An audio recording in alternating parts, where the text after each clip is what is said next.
বিসমিল্লাহির রহমানির রহিম। আসসালামু আলাইকুম। বিথিস কিচেন আপনাদের সকলকে স্বাগতম। আশা করি সকলে ভালো আছেন, সুস্থ আছেন।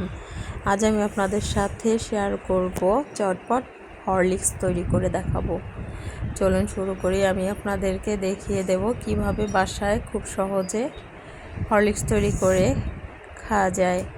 আমার ভিডিওগুলো ভালো লাগলে লাইক, কমেন্ট এবং শেয়ার করবেন। নতুন যারা আছেন চ্যানেলটিকে সাবস্ক্রাইব করবেন। আশা করি আমার ভিডিওটি আপনাদের ভালো লাগবে। চলুন শুরু করি। আমি এখানে গম এবং ভুট্টা ভালো করে ধুয়ে এভাবে চুলায় দিয়ে ভেজে নিচ্ছি। নেড়েচেড়ে এভাবে করে ভেজে নিব এবং দেখুন এভাবে করে ভেজে নিয়েছি। এবার আমি এখানে বাদাম নিয়েছি, বাদামটাকেও ভেজে নিচ্ছি।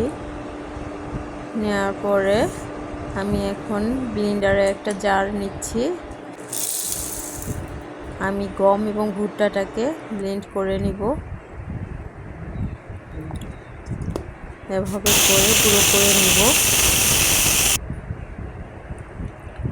দেখুন এবার এটাকে ঢেলে ভালোভাবে আমি একটা চালনিতে চেলে নেব, যাতে দানাগুলো আলাদা হয়ে যায় এবং মিহি গুঁড়াটা বের হয়।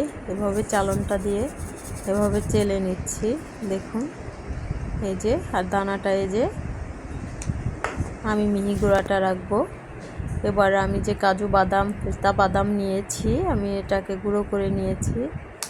চলুন এবং আপনাদেরকে হরলিক্সটা বানিয়ে দেখাচ্ছি। আমি এখন চিনি নিয়েছি, দুধ নিয়েছি জাল দিয়ে। এবার আমি যে গম ভুট্টার গুঁড়াটা করে নিয়েছি এটা 1 চামচ দিয়ে দিলাম। প্রতিটায় করে আমি এখানে 3টা মগ নিয়েছি। এবার বাদামটা আমি গুঁড়ো করে নিয়েছি, এটা ফ্লেভারের জন্য আমি বাদামের গুঁড়াটা মিশিয়ে নিলাম। চিনি দিয়ে দিব এই পর্যায়ে। আমি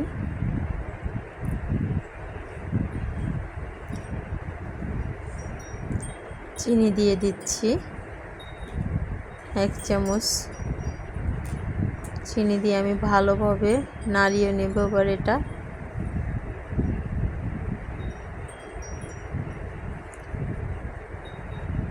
তৈরি হয়ে গেল আমার হরলিক্স ঝটপট। আমি এবার একটা জারে বাকিগুলো অংশ গুঁড়া আমি রেখে এভাবে মুখ আটকে ফ্রিজে রেখে দিব, যেহেতু বাদাম আছে এর সাথে, যাতে এটা ভালো থাকে। ভালো লাগলে ভিডিওটি লাইক, কমেন্ট এবং শেয়ার করবেন।